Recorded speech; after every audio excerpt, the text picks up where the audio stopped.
Hola, ¿qué tal? En este video de hoy vamos a resolver un ejercicio que es de transformaciones lineales. Y bueno, vamos a meternos directamente en el enunciado. El enunciado ya está escrito acá. Dice que hay una transformación que va de R3, o sea, agarra un vector de R3 y lo transforma en un vector de 2 por 1. O sea, dos filas y una columnita, un vector así. Y esta es la matriz de la transformación, pero notemos que dice que está en bases B1, B2.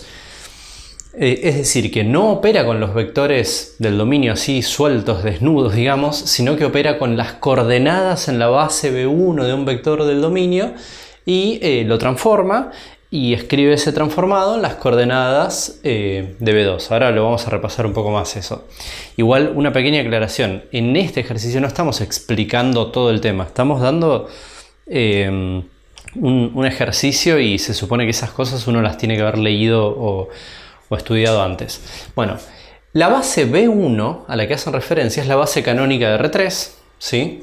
Y la base B2 de R2 por 1 es esta que está acá. Tiene el vector 1, 0 y el vector 1, 2. Bien, entonces lo primero que nos preguntan, vamos a responder un par de preguntas, pero lo primero que nos preguntan es hallar cuáles son esos vectores de R3 tales que cuando los transformamos obtenemos el vector 2, 2. Así que bueno, empecemos por ahí. Hay otra pregunta más que, si no me equivoco, pregunta cuál es el núcleo, pero vamos a empezar por esto. Entonces, queremos que un vector, averiguar cuáles son los vectores que se terminan transformando en el 2, 2. Les aplicamos la transformación y da por resultado 2, 2. Entonces, empecemos aclarando esta propiedad que escribí en rojo acá para que llame mucho la atención y sea muy clara, que dice lo siguiente, es una propiedad que uno tiene que saber para poder resolver este ejercicio.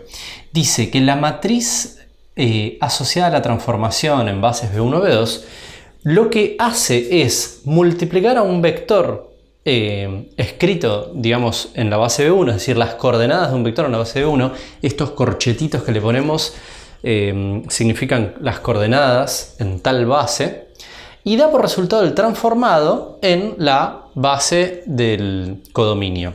O sea, que la matriz no opera, no trabaja con los vectores, como yo decía antes, desnudos, o sea, el vector así sueltito, no, sino que trabaja con las coordenadas en B1 de esos vectores y los transforma, pero escribe esos transformados en las coordenadas de la base B2.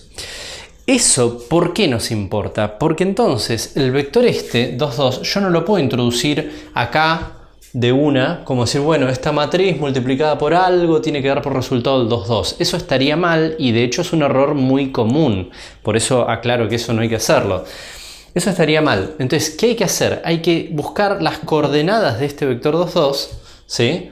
En la base B2. Y ahí sí puedo meterlo y tener una ecuación matricial y resolver. Entonces, lo repito por si no quedó claro con lo que dije antes. Esto es el transformado del vector B y acá yo tengo que poner las coordenadas en B2 del transformado del vector B. Entonces busquemos esas coordenadas, ¿sí? Las coordenadas de un vector como este, el 2, 2, son esas constantes por las cuales tengo que multiplicar a cada uno de los vectores de la base para obtener este vector, ¿sí? Entonces yo quiero saber cuánto vale alfa y beta, por qué constantes tengo que multiplicar a estos vectores que están acá, que son base B2, para obtener el vector 2, 2. Esto da un sistema de ecuaciones, pero también uno lo puede resolver a ojo si es que se da cuenta cuál es la solución. Pensemos un poco, ¿qué número por el 1, 0 y qué número por el 1, 2 dan por resultado 2, 2? Bueno, acá, si yo pongo un 1 acá, obtengo 1, 0, si pongo un 1 acá obtengo 1, 2 y 1, 0 más 1, 2 da 2, 2 justo. Uno se puede dar cuenta a ojo cuál es la solución de esta ecuación. Más vale que también puede ser que no nos demos cuenta. Entonces yo voy a mostrar cómo sería armar el sistema de ecuaciones porque a veces no es tan fácil darse cuenta, ¿sí? Pero bueno, ya sabemos que las coordenadas son esas. El sistema de ecuaciones sería 2, ¿sí? Es igual a alfa por 1 más beta por 1, o sea, 2 es igual a alfa más beta, y 2 es igual a 0 por alfa, entonces no noto nada, y beta por 2, entonces 2 beta. De acá, de esta ecuación, de la segunda, sale que beta vale 1, Y si beta vale 1, alfa tiene que ser 1. Lo sacamos de la primera ecuación.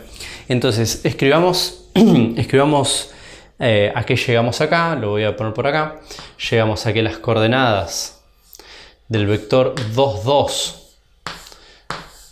en la base B2, en la base del conjunto llegada, son 1, 1. Entonces, ahora sí podemos decir que esta matriz que tenemos acá, multiplicada por ahora vamos a ver, por un vector o por las coordenadas del vector en la base B1, van a dar 1, 1. ¿Sí? Ahora sí podemos formular eso. Vamos a escribirlo. Entonces queda la matriz 1, 1, 0, 0, 1, 1, multiplicada por, y recordemos, volvemos siempre a esta propiedad. Recordemos que acá van las coordenadas del vector B en la base B1, pero tenemos suerte en este caso porque la base B1 es la base canónica y las coordenadas de un vector en la base canónica son las mismas componentes de ese vector, ¿sí? No cambian. Entonces acá podemos poner, como era R3, podemos poner X y Z, por ejemplo. Podríamos poner ABC también, pero yo ya sé que directamente estoy obteniendo el vector, no estoy obteniendo las coordenadas del vector, pues se trata de la base canónica, o sea que es un poquito más fácil. Bueno, entonces esta matriz multiplicada por un vector, o por las coordenadas en base canónica de ese vector, tienen que dar por resultado 1, 1, porque 1, 1 son esas coordenadas que tiene el vector 2, 2, que era el vector al que queríamos llegar. Bueno, y ahora hay que resolver esto. Esto es un sistema de ecuaciones, así que lo vamos a escribir como tal. Vamos a poner x más y igual a 1. Y después y, porque esto es 0 por x, 0. Y por 1 y z por 1. Entonces y más z también igual a 1. ¿Sí? Y esto es un sistema de ecuaciones, entonces ahora el problema se transforma en una cuestión de resolver bien un sistema de ecuaciones, que no es tan obvio, ¿no? Es en parte lo que queremos practicar. Entonces, yo voy a poner en color amarillo acá la y, para que notemos una cosa. Tenemos y en la primera ecuación y tenemos y en la segunda ecuación. Se me está rompiendo la tiza. Tenemos y en las dos ecuaciones. Entonces lo que podríamos hacer es despejar y de acá y despejar x de acá. Despejar x de acá y despejar z de acá, ambos en función de y, y todo va a quedar escrito en términos de y. ¿Se ve? Entonces vamos a hacerlo, va a quedar que x es igual a 1 menos y que z es igual a 1 menos y también. Entonces, x y z son 1 menos y sobre y no hay ningún condicionante. No apareció una tercera ecuación que diga y tiene que ser menos z o y tiene que ser 4 o lo que sea, ¿sí? Entonces, eso a veces uno se lo confunde. Lo voy a aclarar acá. Y es libre, ¿sí? Es libre, ¿qué quiere decir? Que no está atado a ningún otro valor. Y puede tomar el valor que quiera, pero x y z no. X y z tienen que ser eso que está ahí, están atados a y. Entonces, esos vectores que nosotros estamos obteniendo son de la forma 1 menos y, estoy poniendo en x 1 menos y, en y pongo y en z pongo 1 menos y. Y es libre, es decir que y pertenece a los reales. Bueno, uno puede escribir la respuesta así, no está mal escribirla así, digamos como una columna, o si no, uno puede escribir la respuesta, esto es solamente como escribirla así, 1 menos y 1 menos y, ¿sí? Y sigue siendo que pertenece a los reales. Cualquiera de estas dos formas de escribirlas, para mí, estarían ambas bien, ¿sí? ¿Y qué más decir? Bueno, nada, podemos aclarar que esto se trata de una recta, es más, podríamos escribirlo como la ecuación de una recta, porque esto sería 1, 0, 1, ese es el punto de paso de la recta, más y por menos 1, 1, menos 1. Y este es el vector director de la recta. Entonces esta sería la ecuación vectorial de la recta. Se puede escribir así también, o se puede dejar así, eso no es tan relevante. Pero entonces, a nosotros nos preguntaban, ¿halle esos vectores B que pertenecen a R3, que se transforman en esto? Bueno, son estos que están acá. Son infinitos, ¿sí? Son todos los vectores de esta recta. Podríamos decir, los vectores B que estamos buscando cumplen esta expresión que está acá. Bien. Eso entonces... quería comentar esto. Uno podría, no lo voy a hacer ahora, pero uno podría sacar la ecuación de esta transformación, que no la tenemos la matriz en ciertas bases, pero uno podría sacar la ecuación y podría, para testear si está correcto, decir, a ver, cuando Y toma el valor, por ejemplo, cuando Y toma el valor 3, ¿cuánto da este vector? Bueno, este vector, digamos, esta cuenta da un vector en particular, ¿sí? Se obtiene un cierto vector B en particular, y uno podría agarrar la transformación, aplicar la transformación sobre ese vector que obtuvimos con Y igual 3, y el resultado debería ser, como dice ahí, 2, 2. Y si en lugar de Y3 poníamos Y0, bueno, también tiene que transformarse en el 2, 2.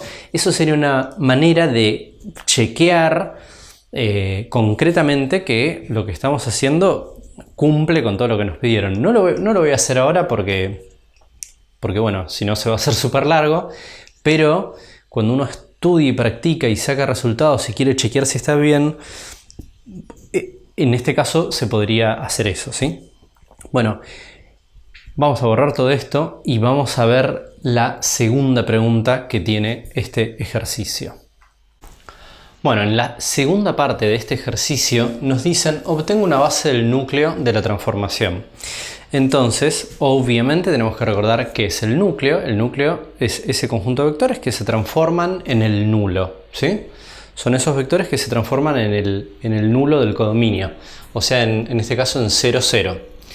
Bien, entonces uno podría decir, bueno, esos vectores del núcleo, vamos a escribirlo así, x y z, va a estar ahí en el núcleo de la transformación si y solo si el transformado de x y z da por resultado el vector nulo del codominio, que sería este, ¿no?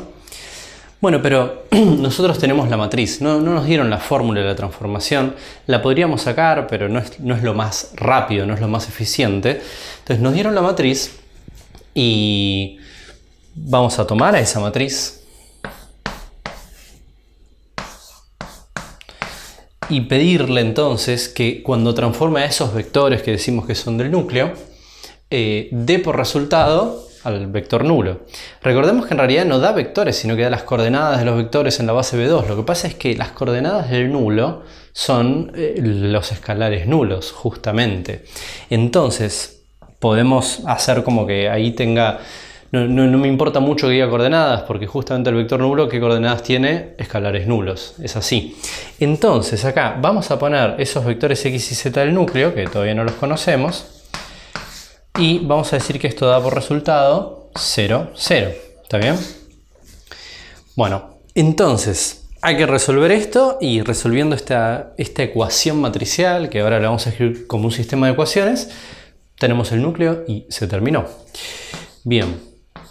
Entonces, tenemos x y 0z es igual a 0, entonces x más y es igual a 0, y ahora hacemos esta fila por esta columna y queda que y más z es igual a 0. Se parece a algo que nos había pasado en el ítem anterior, en el sentido de que tenemos la variable y en la primera ecuación y tenemos la variable y también en la segunda ecuación. Y solo son dos ecuaciones, pero son tres incógnitas, entonces esperamos que quede una variable libre, podría ser la y, porque estamos viendo que aparecen las dos. Y entonces de acá podemos despejar x de la primera ecuación, que queda como menos y z de la segunda ecuación, que queda como menos y también. Entonces esos vectores x y z que pertenecen al núcleo, ¿qué pinta tienen? Tienen en la componente en x menos y. En la componente en y, bueno, y naturalmente, Y en la componente en z, menos i también. Entonces, este es el aspecto que tiene un vector que está en el núcleo de la transformación. Pero, como nos piden una base, nosotros queremos sacar la i como un factor común. Hacer así. Y entonces, digamos, los vectores núcleo tienen este aspecto, pero esto simplemente es un número real. Entonces, básicamente son combinaciones lineales de este vector. Con lo cual, una base del núcleo está dada por este vector.